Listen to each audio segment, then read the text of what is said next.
என்னுடைய 2 ஸ்டூடெண்ட்ஸ், கணவன் மனைவி. அப்போது என்னுடைய அந்த ஸ்டூடெண்ட் கணவன் என்கிட்ட வந்து சொன்னார், சின்ன பசங்க 2 பேரும், மீறி போனால் 30 வயசு இருந்தால் ஜாஸ்தி.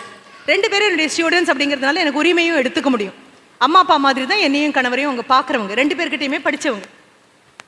அந்த என்னுடைய மாணவர் வந்து எங்கிட்ட சிரிச்சுட்டே கேட்டார், தினம் தினம் சொல்லணுமா மேடம்? ஒரு புதுசாக புடவை கட்டியிருக்குன்னு, இந்த புடவை ரொம்ப நல்லா இருக்குன்னு சொல்லணுமா? தினம் சொல்லணுமா மேடம்? நல்லா இருக்கு இன்னைக்கு பார்க்குறதுக்குன்னு சொன்ன தினமும் சொல்லணுமா மேடம்? எதுக்கு அது அவசியம்? அவங்களுக்கு தெரியும் தானே.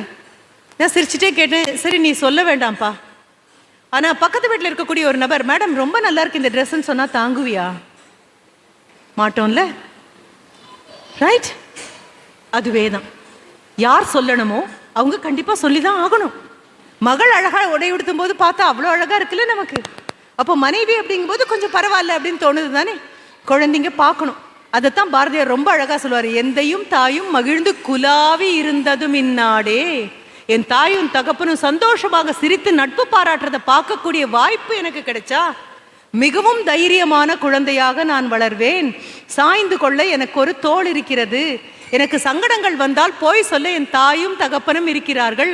அம்மாவிடம் மறைக்க வேண்டாம், அப்பாவிடம் மறைக்க வேண்டாம், தாய் தகப்பன் கிட்ட போய் சொல்லி 2 பேர் கையை பிடிச்சிட்டு என்னால் பேச முடியும்னா அதை விட குழந்தைக்கு நீங்கள் கொடுக்கக்கூடிய வரப்பிரசாதம் வேற எதுவும் கிடையாது. அப்போ மதிய உணவு நல்லா இருந்ததுன்னா நீங்கள் பார்க்க, அந்த குழந்தை பார்க்க பாராட்டினீங்கன்னா, குழந்தை மத்தியானம் திரும்பி வீட்டுக்கு போகும்போது கண்டிப்பாக கேட்கும், சாப்பிட்டியாமா அப்படின்னு ஒரு வார்த்தை கேட்டிங்கன்னா, அந்தரங்கமாக இருக்கும்போது 1000 கேட்போம்ப்பா நம்ம. அது கணவன் மனைவிக்கு இடையில் இருக்கக்கூடிய உரையாடல். அதை பற்றி நான் பேசவே இல்லை. தாய் தகப்பனுக்கு நடுவில் இருக்கக்கூடிய உரையாடல்னு ஒன்று இருக்கு இல்லையா? கொண்டு போய் டிஃபன் பாக்ஸை போட்டுட்டு காஃபியை கொண்டு வந்து மனைவி கொடுக்கும்போது, என்னைக்காவது குழந்தை பக்கத்தில் இருக்கும்போது, நீ சாப்பிட்டியா அம்மா அப்படின்னு மனைவி கிட்ட ஒரு வார்த்தை நம்ம கேட்டோம் அப்படின்னா குழந்தைக்கு புரியும், ஓஹோ இது கேட்கணும். அதே மாதிரி களைச்சு போய் கணவர் வீட்டுக்கு வரும்போது கையில் இருக்கக்கூடிய பையை வாங்கிட்டு, அம்மாக்களும் வேலைக்கு போகிறோம், அதையும் சேர்த்து தான் நான் சொல்கிறேன், யார் வேலைக்கு போனாலும் சரி, யார் வீட்டுக்கு முன்னால் வந்துட்டாலும் சரி, கையில் இருக்கிற பையை வாங்கிட்டு ஒரு டம்ளர் தண்ணியை கொண்டு வந்து கொடுத்து, ரொம்ப டயர்டாக இருக்கல்ல, விடு எதையாவது ஒன்று சமைக்கலாம், ஒன்றும் பெரிய விஷயம் இல்லை, குழந்தைங்க அட்ஜஸ்ட் பண்ணிப்பாங்க, நம்ம குழந்தைங்களுக்கு புரியும். இந்த வசனங்கள் வீட்டில் பேசப்படுதான்னு தெரியணும்.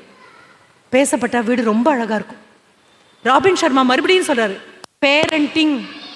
ஏன்னா விலங்குகள் அது பண்ணுது. ஒரு பெண்குயின் பறவையாக இருந்தாலும் சரி, இல்லை வல்லூறுகளாக மேலே உட்கார்ந்துருக்கக்கூடிய கழுகாக இருந்தாலும் சரி, உங்களையும் என்னையும் விட தாய் தகப்பனா அவர்கள் செய்யக்கூடியது இன்னும் அழகாக இருக்கு, அவ்வளோ அருமையாக இருக்கு. நம்மளால அப்படிப்பட்ட தாய் தகப்பனா இருக்க முடியுமா? நடிக்க சொல்லவே இல்லை. ஏன்னா உங்கள் மனைவியை நீங்கள் எவ்வளோ நேசிக்கிறீங்கன்னு தெரியும், உங்கள் கணவரை எவ்வளோ நேசிக்கிறீங்கன்னு தெரியும். இடையில வரக்கூடிய சின்ன சின்ன சண்டைகள் பெரிய விஷயம் அல்ல. மாலை நேரங்களில் எப்படியுமே தெய்வங்களாக தானே திரும்பி வருவோம், காலையில் தான் அசுரர்களாக போவோம். நம்ம காலையில் 8:30 மணிக்கு எல்லார் வீட்லேயுமே பெரிய குருஷேத்திர யுத்தம் தான் இருக்கும். அந்த யுத்தம் தாண்டி மாலையில் வரும்போது மனசுக்குள்ள ஒரு வருத்தம் இருக்கும். மன்னிப்பு தைரியமாக கேட்கலாம், தாராளமாக கேட்கலாம். கடந்து போகக்கூடிய கணவர்கிட்ட, ரொம்ப சாரிங்க இன்னைக்கு வேலை அதிகம், இல்லை ஆசிரியரா முதல் வகுப்பே கிளாஸு, குழந்தைங்களுக்கு எக்ஸாமினேஷன் பேப்பர் வேறு திருத்தி கொடுத்துருக்கேன், ஒன்றும் சரியாக பண்ணல, கொஞ்சம் சங்கடம் தான், அதனால ஏதோ கொஞ்சம் காட்டமாக குரல் தடிமனாக வந்துருச்சு, ஐ எம் எக்ஸ்ட்ரீம்லி சாரி. கண்ணில் அந்த நேர்மையோட ஒரு மன்னிப்பு வந்தது அப்படின்னா குழந்தை பார்க்க வேண்டிய தெய்வீக காட்சிகளில் மிகப்பெரிய விஷயம் அது. அது குழந்தை பார்க்காம போகும்போது இங்கே ஆறுதலுக்காக வந்து யார் ஆறுதல் கொடுத்தாலும் அவங்க தோளில் சாயுது. பக்கத்தில் இருக்கக்கூடிய வகுப்பு தோழிக்கும் அதுதான் வேலை. நான் சொல்கிறது நாடக பாணியில் உங்களுக்கு தெரியுன்னா ஐ எம் வெரி சாரி, இது நாடக பாணி அல்ல, இது சத்தியம், இது உண்மை.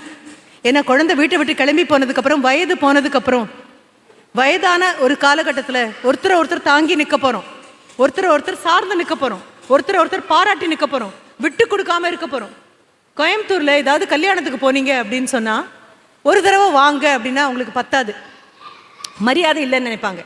வாங்க வாங்க வாங்க வாங்கன்னு 4 தடவை சொன்னால் தான் சரி. அந்த 4 தடவை சொன்னதுக்கப்புறம் கணவர் தான் வந்திருக்கீங்க அப்படின்னா பின்னால் தேடிட்டு என்ன கேட்பாங்க தெரியுமா? வீட்டில் வரலையா அப்படின்னு கேட்பாங்க. மனைவி வரலையா நாங்கள் கேட்க மாட்டோம், வீட்டில் வரலீங்களா அப்படின்னு கேட்போம். ஏன்னா வீடு அப்படின்னா அந்த பெண் தான். வள்ளுவன்கிட்ட போனீங்கன்னா அகத்திருக்க இல்லாதது ஒன்றில் அப்படின்பாரு. வீட்டில் மனைவின்னு ஒருத்தர் இருந்தாச்சுன்னா அதை தவிர அந்த வீட்டுக்கு தேவையான செல்வம்ங்கிறது வேற எதுவும் கிடையாது. அந்த பெண் தான் ஏகபோக செல்வம். இங்கே நான் பேசுறது வேற. ஆனால் ராபின் சர்மா மறுபடியும் சொல்றாரு, பேரண்டிங். என்ன சூழ்நிலையை வீட்டில் உருவாக்கி தருகிறீர்களோ, என்ன வார்த்தைகள் பேசப்படுகின்றனவோ, எப்படிப்பட்ட நடையுடை பாவனை இருக்கிறதோ, எந்த மாதிரி ஒருத்தருக்கொருத்தர் சார்ந்து இருக்கீங்களோ, அதை வச்சு மட்டும்தான் குழந்தைங்க அடுத்த கட்டத்துக்கு நகர்வாங்க. அப்போ வீட்டை சரி பண்ண வேண்டியது நம்மளுடைய மிக பிரம்மாண்டமான பொறுப்பு. மேடம் நீங்கள் சொல்கிறதெல்லாம் நல்லா தான் இருக்குது, நான் சொல்கிறது நல்லா இல்லைப்பா, செஞ்சால் மட்டும்தான் நல்லா இருக்கும். ஏன்னா உங்கள் வயசையும் தாண்டி தானே நாங்கள்லாம் வந்திருக்கோம், அதை கடந்து தானே வந்திருக்கோம். இன்றைக்கி மேடையில் வந்து அந்த குழந்தை கேட்கும்போது ஆண்கள் சமைத்தால் அது சாதனை, பெண்கள் சமைத்தால் மட்டும் கடமையா மேடம் அப்படின்னு ஒரு 15-16 வயசு குழந்தை கேட்கும்போது அது பார்த்த காட்சி என்னவாக இருக்கும்? நான் கேட்டேன், யார் சொல்கிறாங்கடா? நார்மலாக எல்லாரும் சொல்கிறாங்க மேடம். நான் சொன்னேன், நான் சொல்ல மாட்டேன், நீ சொல்கிறியாமா? இல்லை, அப்போ நாம் 2 பேரும் நார்மல் இல்லை போல இருக்கு, நாம் 2 பேரும் அப்நார்மல் போல இருக்கு அப்படின்னு சொன்னேன். அந்த சின்ன விஷயம் அந்த குழந்தைக்கு எவ்வளோ பெரிய சந்தோஷம் கொடுத்துருக்கு. அம்மாவுக்கு உடம்பு சரியில்லைன்னு அப்பா அடுக்கலைக்கு வந்து சமைக்க வராரு, எவ்வளோ பெரிய பொறுப்பு. அந்த குழந்தை மனதில் அப்பா எவ்வளோ பெரிய ஹீரோவாக மாறி இருப்பார். இன்னைக்கு காலையில் குழந்தைங்கிட்ட சொன்னேன், யார் ஹீரோ அப்படின்னு சொல்லிட்டு இருந்தேன். அம்மா பெரிய ஹீரோ, அப்பா பெரிய ஹீரோ, ஆசிரியர்கள் பெரிய ஹீரோ. ஏதோ திரைப்படத்தில் வந்து கேமரா ரோலிங் ஆக்ஷன் அப்படின்னு சொன்ன உடனே பாஞ்சு 10 பேரை வீழ்த்துறதாக நடிக்கக்கூடிய அது அல்ல ஹீரோ. அன்றாடம் ஒரே வேலையை சலிப்பில்லாமல் சடவில்லாமல் செஞ்சுட்டே இருக்காங்க இல்லையா, அதுதான் பெரிய ஹீரோ அப்படின்னு அந்த குழந்தைங்கிட்ட சொன்னேன். அவ்வளோ தைரியமாக குழந்தைங்க ஃபீல் பண்ணாங்க. அப்போ அந்த பெனாமில் பேரண்டிங் வார்த்தைகளை பார்த்துக்கோங்க, என்ன வார்த்தை சொல்வீங்கன்னு பார்த்துக்கோங்க, என்ன சூழல் இருக்குன்னு பார்த்துக்கோங்க. காலையில் எழுந்திரிச்சு பல்லு தேய்ச்சி சாமி கும்பிடுறது, என்ன தெய்வத்தை நீங்கள் கும்பிட்டாலும் சரி, வீட்டில் தெய்வத்தை கும்பிடுறதுன்னு ஒரு பழக்கம் இருக்குது அப்படின்னா நம்ம எல்லாருக்கும் மேலே பார்க்கக்கூடிய ஒரு சக்தி இருக்குன்னு குழந்தைக்கு புரியும்.